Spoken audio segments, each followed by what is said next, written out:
Breaking news mga kababayan, etong si Maharlika, sumisikip lalo ang mundo dahil merong panibagong kasong ibinigay sa kanya.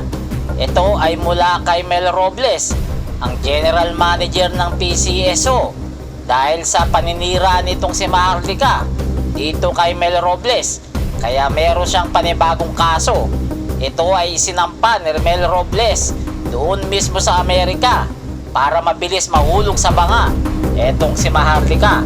Narito ang buong kwento. Wife Cheryl have decided to file formal complaints of defamation and defamation per se and false light invasion of privacy against vlogger Claire Contreras alias Maharlika before the Central District Court of California. Above and beyond anything else, these cases about our quest for justice and the defense of our name, honor, integrity, and reputation.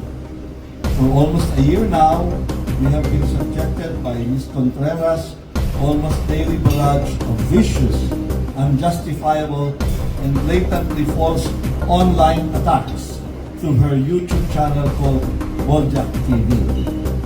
Her actions have been characterized by malicious falsehoods and derogatory remarks aimed at tarnishing our character and integrity. She has called me various names that were meant to deride and demean my person and sully my integrity.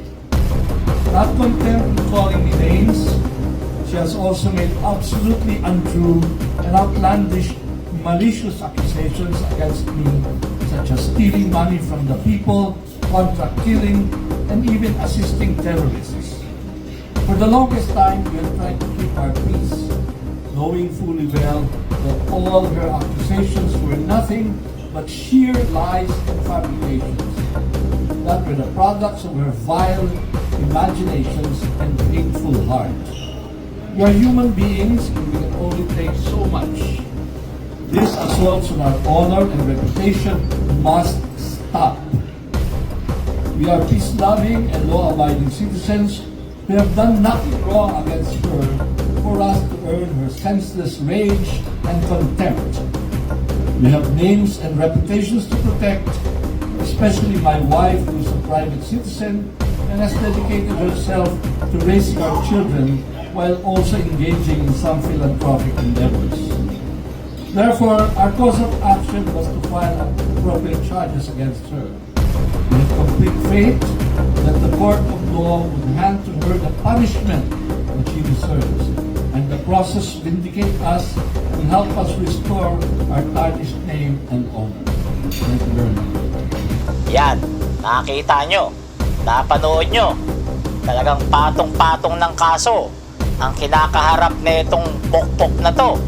Dahil kung matatandaan natin, dalawang fashion designer, sikat na fashion designer, ang nagkaso dito kay Maharlika, na ngayon ay kasalukuyang nililitis at tinataguan niya sa Amerika.